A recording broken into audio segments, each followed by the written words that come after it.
Nshuti za Big Grace TV, wari uzi ko nyakubahwa perezida wa Repubulika y'u Rwanda nyakubahwa Paul Kagame yakiriye uwahoze ari perezida wa Kenya nyakubahwa Uhuru Kenyatta. Yamwakiriye nk'umwe mu bagize itsinda ry'abahuza, itsinda ryashyizweho mu gushakira umuturambye ikibazo cya DRC, ikibazo cy'intambara z'urudaca zitagisiba mu burasirazuba bwa Repubulika Iharanira Demokarasi ya Kongo. Uhuru Kenyatta ni umwe mu bahuza mu biganiro bigamije gushaka umuti w'amakimbirane amaze igihe kinini muri Repubulika Iharanira Demokarasi ya Kongo mu burasirazuba.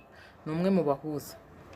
Ubwo ni umwe mu bantu batanu batorewe kugira ngo bagire icyo bafasha iki gihugu cyongere kigarurirwe amahoro n'umutekano, cyane cyane muri East mu burasirazuba. Kuvuga rero ngo ni umwe mu bahuza, ni umwe muri batanu. Abo batanu bashyizweho na SADC. Nje kuguha amakuru hano kuri Big Grace TV channel yaduhugurana. Batanu bashyizweho na SADC na EAC kugira ngo bavugutire umuti ibibazo by'ingutu by'intambara zibera mu burasirazuba bwa Repubulika Iharanira Demokarasi ya Kongo. Abahuza abandi nakubwira bangahe ni bande abo batanu? Barimo na Uhuru Kenyatta nyine. Barimo Olusegun Obasanjo. Olusegun Obasanjo yahoze ari perezida wa Nigeria, nawe ni umwe mu bahuza muri ibi biganiro bigamije gushakira amahoro DRC. Catherine Samba Panza wigeze kuyobora Republic ya Centrafrica. Charema Marare wigeze kuyobora Afrika y'Epfo na Sarewok Zede wigeze kuyobora Ethiopia. Abo bagabo b'inkorokoro nibo bashyizwe mu itsinda ry'abantu bashinzwe kuganira gushakira hamwe umuturambye w'ibibazo by'intambara z'urudaca zihora muri DRC. Abantu muri kara gace nabo bakagira amahoro, bagatuza, bagatunganirwa n'ukuri. Ibiganiro rero bya nyakubahwa perezida wa Repubulika yamaze kubwira ko yabonanye na Uhuru Kenyatta yaje mu Rwanda. Byari bigamije iki? Byibanze ku cyakorwa ngo haboneke amahoro arambye mu burasirazuba bwa Repubulika Iharanira Demokarasi ya Kongo, ariko bashakira hamwe umuti w'icyakura aho gitera, ikibitera, aho ruzingiye ipfundo ry'izi ntambara. Mu karere ka Rubavu ho rero hari umugabo uri guserebura warusimbutse. Hari indirimbo yajyaga ivuga kera ngo ntawe urusimbuka rwamubonye, ariko uyu mugabo yararusimbutse. Hari muri celebration nawe nje kuvuga ngo mufashe kurusimbuka, ariko uzi gusimbuka urupfu rwari rwabazwe, rwari rwakugeza imbere. Urumva ni umugabo w'imyaka 47 wo mu karere ka Rubavu, umurenge wa Nyakiriba, umudugudu wa Gikombe, mu kagari ka Kitarimwa, niho uwo mugabo warusimbutse aherereye. Uti byagenze gute Marigra? Impamvu nyamukuru ni intandaro y'uku gushaka kubuzwa ubuzima, ni amakimbirane yo mu muryango ashingiye ku mitungo. Byagenze gute? Umugore we w'imyaka 41 yagize atya gushakira abantu bazamufasha kwica umugabo we. Shaka umugabo w'imyaka 36 n'umugore w'imyaka 34. Ubwo ari uwo bashaka kwica umugabo we, ari abo bagombaga gufatanya bose ribu yabakwase. Ribu yabafashe, bari mu maboko y'ubutabera, bari mu maboko y'ubushinjacyaha, bari mu maboko ya polisi. Barafashwe, baburijwemo umugambi wo kwica uyu mugabo utarashyirwa mu bikorwa. Gushaka noneho kwica umugabo we byashingiye kuki? Byashingiye ku kuba uyu mugore yaraherutse kwikora mu kwiyemera kose, aragenda asaba inguzanyo muri banki batabyumvikanyeho n'umugabo we. Umugore abonye hari wenda ibyo mu gihe yabona ibyo bidahagije, atariko nubwo tukomeje kumerana gutya, ubwo maje gusaba credit muri banki bigakunda tutabyumvikanaho, ariko kugira ngo komeze ubangamire projet zanjye buryo ukanapfa. Apanga umugambi rero wo kumwica, akamwicisha. Aba bantu, uyu mugore w'imyaka 34 n'umugabo w'imyaka 36 yari yambaje ngo bazamufashe kwica umugabo we, yari yabemereye 500 cash ngo bazamwicira umugabo we. Munyumvire mwabuze imigambi mukora yo kubateza imbere, musigaye mukora imigambi yo kwica abo mwashakanye. Abana bari kuzajya babwira ngo iki? Ngo ni kana kabamwishe, kandi nawe ubizi. Polisi y'u Rwanda RIB iri maso rero ibyo muzajya mukora byose. RIB igifata abakoze icyaha, RIB iburizamwo ibyaha, RIB imbere cyane mu kazi cyane. Uko ari batatu bafungiye kuri station ya RIB ya Gisenyi, na dosiye yabo yamaze koherezwa ubushinjacyaha ku itariki 7 z'ukwezi kwa 7 2025.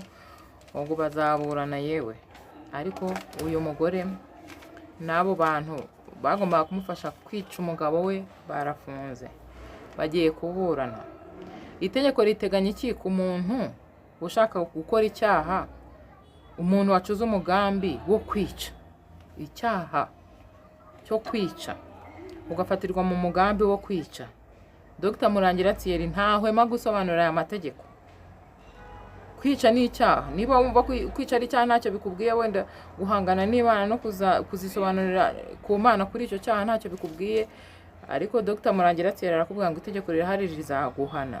Gucura umugambi wo gukora icyaha biteganywa n'ingingo ya 20 y'itegeko nimero 68/2018 ryo kuwa 30 Kanama 2018 riteganya ibyaha n'ibihano muri rusange.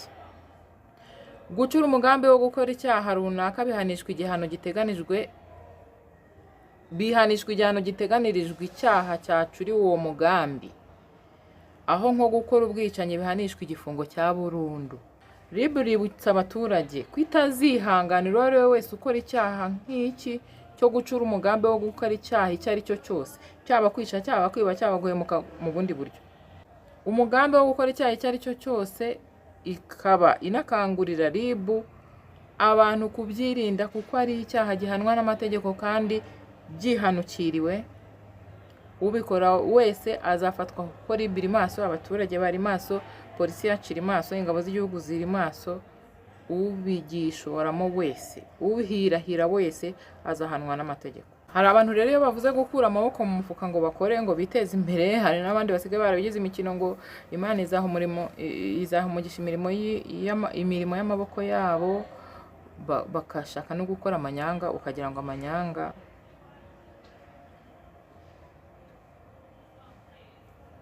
upanga amanyanga wihishe ariko ukayakora bikagaragara. Urumva nk'abantu bo mu karere ka Rutsiro, amanyanga yose yakwihisha inyuma ibintu wakwita ngo ni ukwihangira umurimo, ngo ni ugukora, ngo ni ugushaka ikiguteza imbere, ariko ukabizanamo amanyanga azagutamaza. Amanyanga azatuma bagufunga, amanyanga azatuma uhanwa, amanyanga azatuma abana bawe babaho gipfubyi cyangwa bigenda gute bitewe n'ibyo wishoyemo. Wakoze ibintu ukurikije amategeko n'amabwiriza ko aribwo uzaramba, ubundi ukabirenza wisengesho ko bizaguhira. Urumva nk'ubu mu karere ka Rutsiro mu ntara y'Iburengerazuba hari abantu bafunzwe bakurikiranyeho gushinga amarerero ya baringa. Gushinga amarerero ya baringa ukajya wishyuza amafaranga nta rerero ufite, ukaba ufite ibyangombwa, ndeka nyakuvira imuzi n'imuzingo, ariko wumva ukuntu abantu hanze barakaye, ariko RIB iri maso rwose. Bafashwe ku itariki 10 z'ukwa karindwi 2025, bafatiwe mu murenge wa Gihango mu karere ka Rutsiro, bafungiye kuri sitasiyo ya RIB ya Gihango ngo bajyaga bahimba intonde z'abantu bafite amarerero atabaho.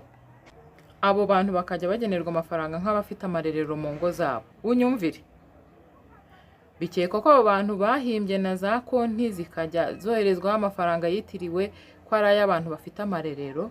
Unyumvire, bagaca inyuma bakayitwarira. Unyumvire, bikekwa ko babikoze mu bihe bitandukanye. Unyumvire, mu bakekwa harimo n'uwari usanzwe ari umuyobozi ukurikirana imikorere y'ingo mbonezamikurire. Bikekwa ko yakoraga intonde z'abafite amarerero akongeramo n'abarimo n'umubyeyi we, nawe akajya ahembwa kandi nta rerero agira. Ubwo mu bafunzwe n'uwo mubyeyi arimo. Umukozi ushinzwe ubuzima nawe akekwaho kuba yarafatanyije nabo, yaragize uruhare mu gukora urutonde rw'abantu batabaho, bagashyiraho nimero za konti zikajya zoherezwaho amafaranga bakayitwarira. Bose batawe muri yombi ku itariki 10 z'ukwa karindwi 2025, bafatiwe mu karere ka Rutsiro, umurenge wa Gihango, ari naho ibyaha byabereye muri iyo zone, muri iyo area. Mu bindi byakozwe ndi kukubwira uko byagenze, harimo nk'abaturage bigeze kugira amarerero ariko bikaza guhagarikwa. Abo nabo bakomeje guhabwa amafaranga yo gukomeza kurera abo bana kandi nta serivisi bagitanga, nta bana bakizi babo. Umuvugizi wa RIB rero Dr Murangira Thierry yabwiye Igihe dukesha ino nkuru ko abo bose uko ari 6 bafunzwe bakurikiranyweho ibyaha 3: kunyereza umutungo, gukoresha ububasha bahabwa n'itegeko mu nyungu bwite, no gukoresha impapuro mpimbano. ibyaha byo kunyereza umutungo no gukoresha ububasha umuntu ahabwa n'itegeko mu nyungu ze bwite bihanishwa igifungo kitari munsi y'imyaka 7 ariko kitarenze imyaka 10. Uwakoresheje ububasha ahabwa n'itegeko mu nyungu ze bwite atanga n'ihazabu itari munsi ya miliyoni 5 ariko itarenze miliyoni 10. Tujyane. Ni mu gihe kunyereza umutungo bicibwa ihazabu y'amafaranga yikubye inshuro kuva kuri 3 kugeza kuri 5 z'agaciro k'umutungo wanyerejwe.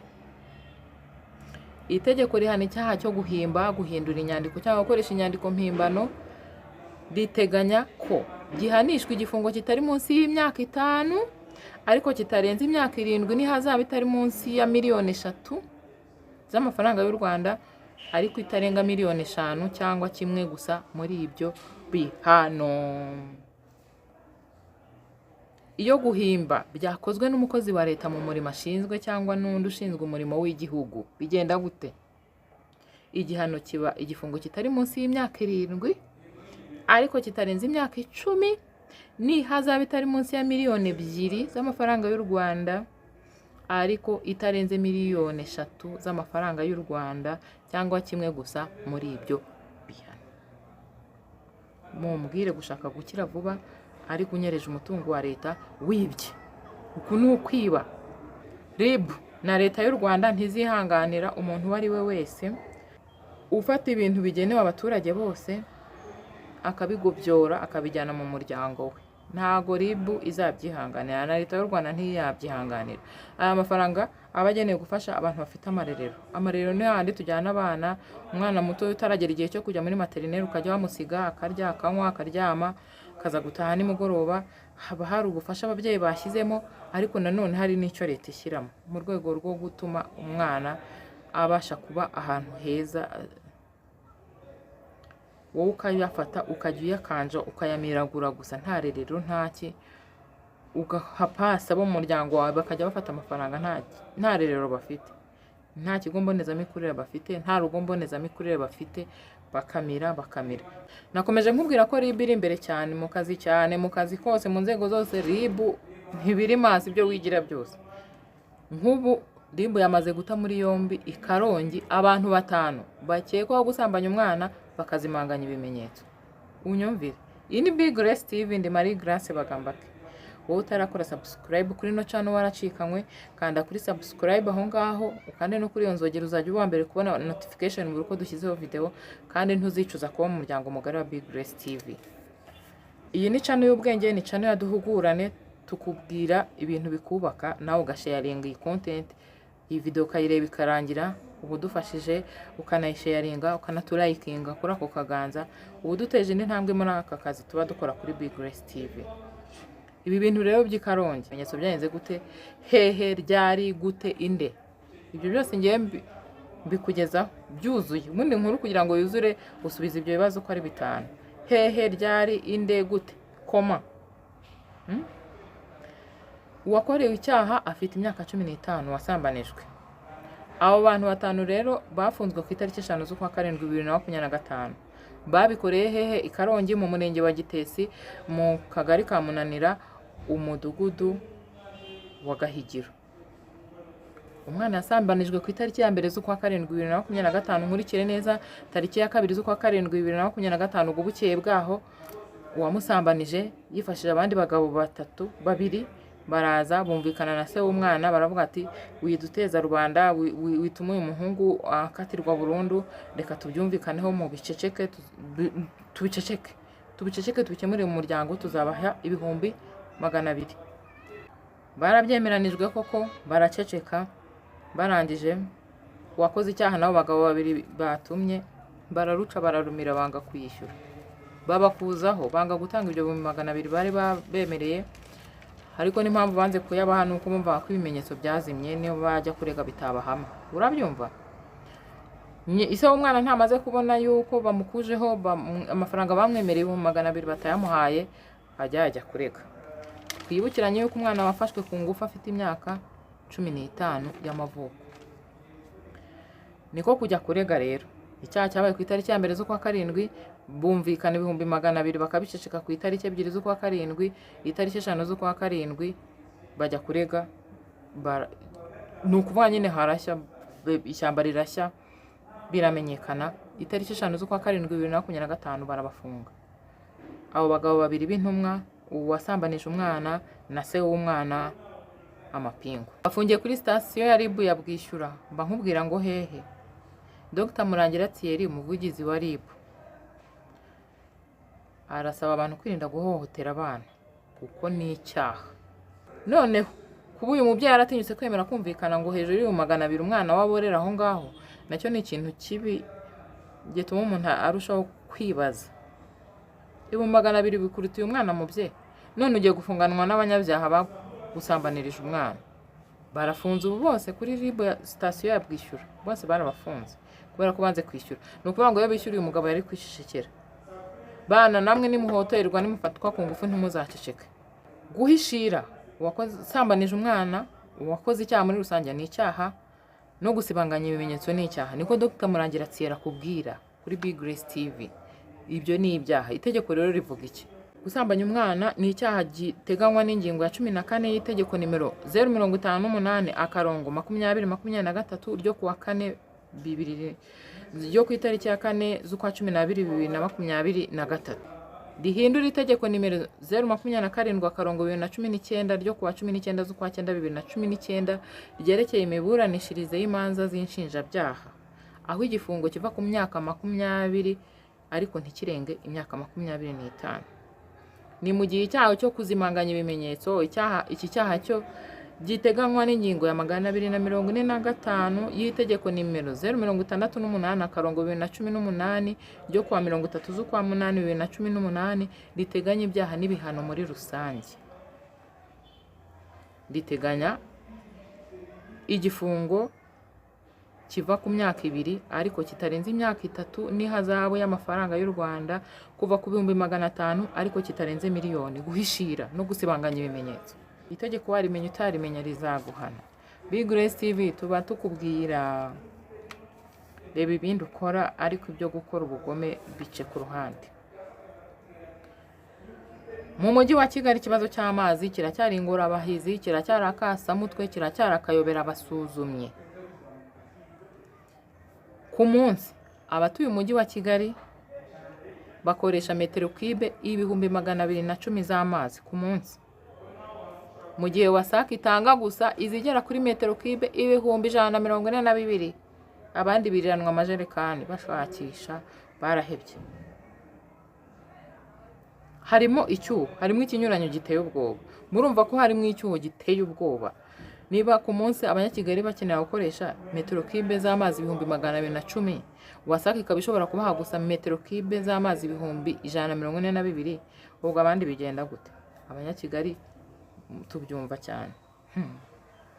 Harimo ikinyuranyo cya metero kibe ibihumbi 68 by'abantu bagomba kubona amazi batayabona. Umuyobozi mukuru wa WASAC Group ubu tuvugana ni Professor Omar Munyaneza, avuga ko ngo hashyizweho ingamba zihariye mu isaranganya ry'amazi kuko n'ubusanzwe mu gihe cy'impeshyi ngo amazi aba ari make cyane. Iyo atari igihe cy'impeshyi ko batubwira yuko imiyoboro yazibye, mu mpeshyi ngo amazi aba ari make cyane, ariko ubu noneho ngo hakozwe hari gushyirwaho ingamba. Niko Professor Omar avuga. Umujyi wa Kigali ugira inganda enye ziwuha amazi meza kugeza ubu, kandi twemeza ko adahagije. Hari uruganda rwo mu Nzove ari narwo runini, rutanga metero kibe ibihumbi 83 ku munsi, ruvuye cyakora ku bihumbi 76 metero kibe ku munsi rwatangaga mu kwezi kwa 6 gushize uyu mwaka wa 2025. Urwa Kimisagara rutanga metero kibe 21 ku munsi burya. Urwa Karenge rutanga amazi mu bice bya Kabuga metero kibe ibihumbi 8,400 ku munsi, rukanayatanga Kanzenze aho rugomba gutanga metero kibe ibihumbi 30 ku munsi, ariko kuri ubu ruri gutanga kusa metero kibe ibihumbi 26. Izindi metero kibe ibihumbi 4 ntazo, ngo no kubera ikibazo cya Nyabarongo yagabanutse tutaragera mu kwa 9, kandi ngo hari na bimwe mu bikoresho bikurura amazi byapfuye. niyo mpamvu n'abo muri ibi bice batabona amazi bakagombye kubona ku munsi nubwo n'ubundi asanzwe ari make. Ikibazo cy'amazi Kanombe na Kicukiro ngo babashyireho ibyo bita za valve ni udukoresho dutuma nk'abantu bahora n'amazi za Nyarutarama bazajya bayabakupira bakaba babasha ngo no guha abandi. Usibye rero izo valve, Professor Omar avuga yuko ngo hari n'ingamba zo kwagura inganda zitunganya amazi kugira ngo ikibazo cy'amazi mu mujyi wa Kigali kibashe gukemuka. Izo ngamba ni izihe noneho? Ese zizashyirwa mu bikorwa noneho? Ndaza kukubwira muri comment ko abantu babivuze bakunda bahorana utujerekani cyangwa bahora bakurikira ibi biganiro bya WASAC uko ibivuga buri munsi ku kibazo cy'amazi ngo hari ingamba gushyirwa mu bikorwa nabyo ni question mark. Usibye izo valve ngo bagiye no kwagura inganda z'amazi kugira ngo zibashe gutunganya amazi menshi abaturage, iyi karansi y'amazi igabanuka, ikibazo cy'amazi kigabanuka mu mujyi wa Kigali. Professor Omar avuga ko ngo nk'uruganda rwa Nzove kuri ubu rutunganya metero kibe 5,000 gusa ku munsi, kandi hejuru y'ibikoze bari batubwiye kumbi burya runatunganya metero kibe 5,000 gusa ku munsi ngo kubera gusaza. Ngo bagiye kurwagura rero ngo ruzabashe gusanwa rwaguke rutange byibuze metero kibe 40,000 ku munsi. Kandi hano niba mubyibuka mbere bari batubwiye ko uruganda rwa Nzove rutanga metero kibe 83,000 ku munsi. Metero kibe kumbi sizo mu by'ukuri ngo batanga metero kibe 5,000 gusa ku munsi. Ibi bintu no kuzanyamara abantu babikurikirana ngo urwa Karenge narwo ruzagurwa ruve kuri metero kibe 20 by'amazi ku munsi ngo rugere ku 48,000 ku munsi.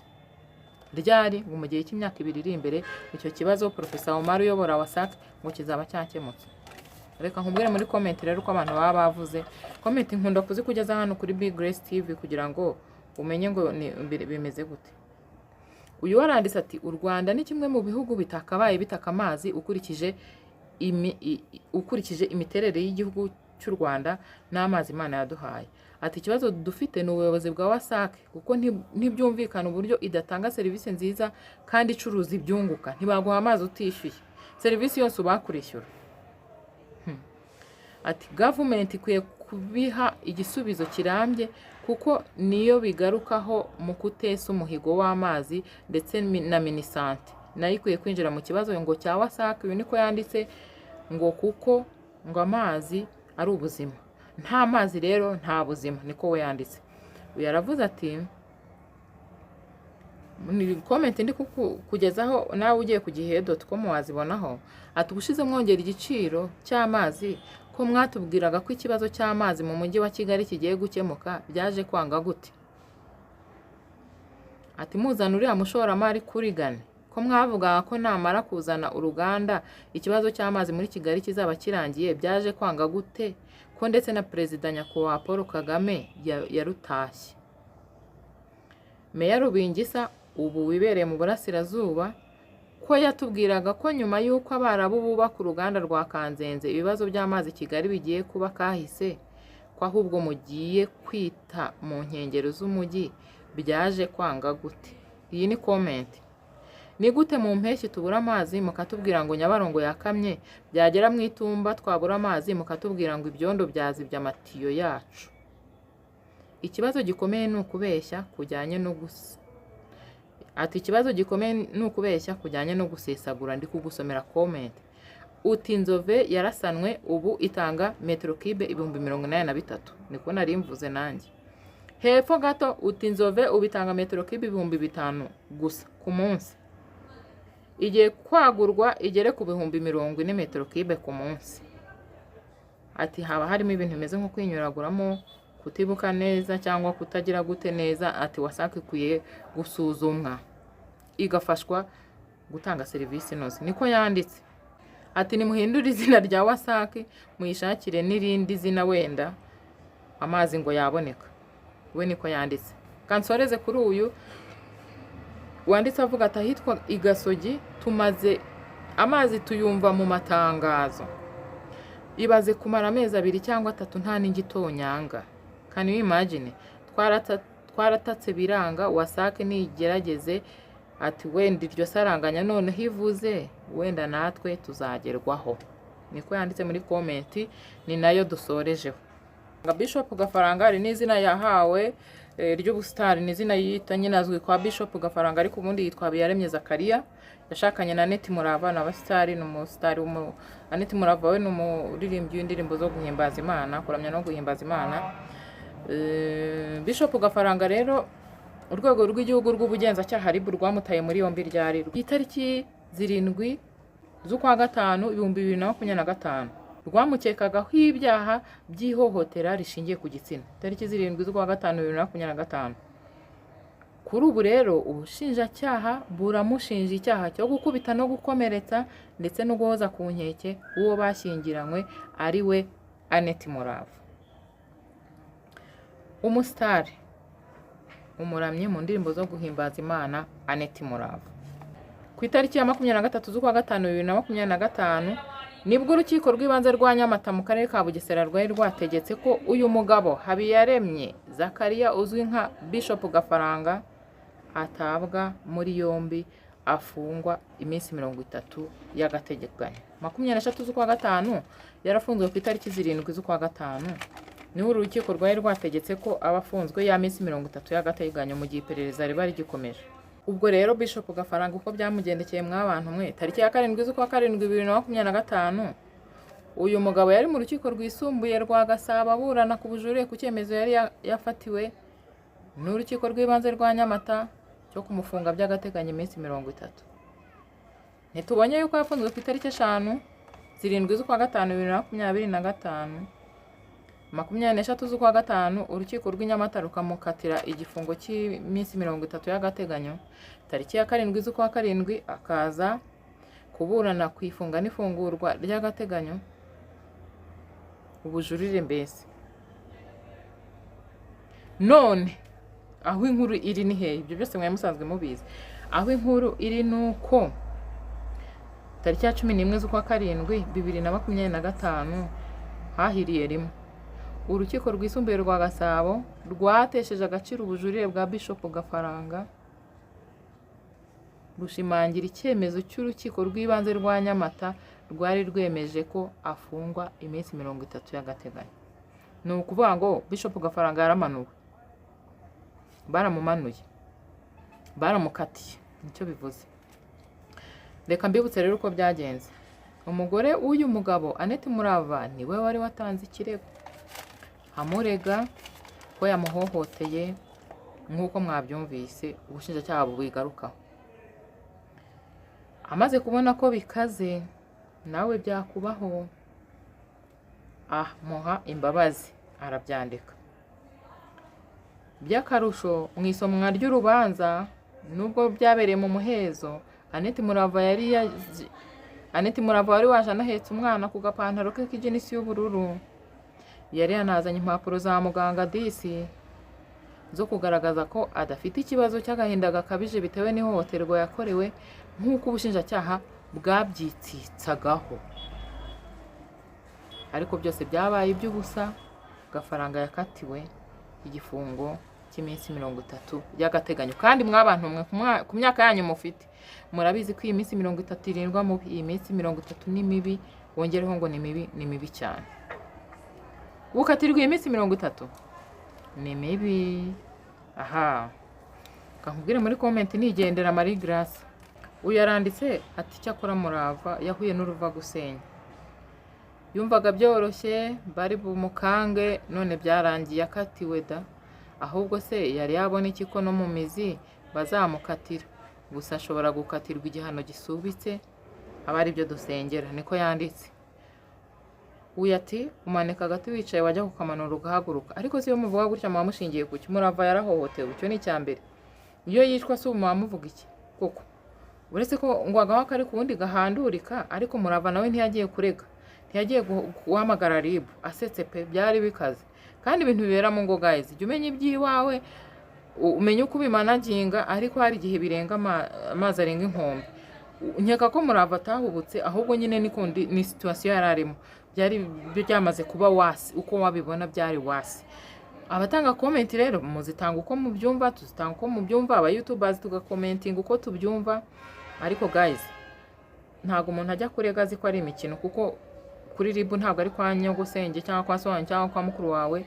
Nkeka ko umuntu ajya kurega ibyo kunga abantu, gutuma inshuti zikamunga byararenze. Nkuko bikunze kuba ku badamu benshi, nyine ugera igihe ugasabira imbabazi umugabo wawe, ariko urabona ko hano ku rukiko batabihaye agaciro, baramukatira. Wenda umizi ashobora kuzahabwa igihano gisubitse kubw'amahirwe. Yaranitse murava nicara asaba Imana umutima wo kwiyakira, ubundi areke biriya biganiro atanga kuri YouTube n'ahandi avuga ko nta bibazo afitanye n'agafaranga. Ntabwo RIB yarose ko mu rugo rwabo hari hohoterwa. Nareke rero ubutabera bukora akazi kabo. Icyakora ndamukomeje uko byamera kose akeneye ihumure. Ni ukuri murava akeneye ihumure, n'agafaranga akeneye ihumure.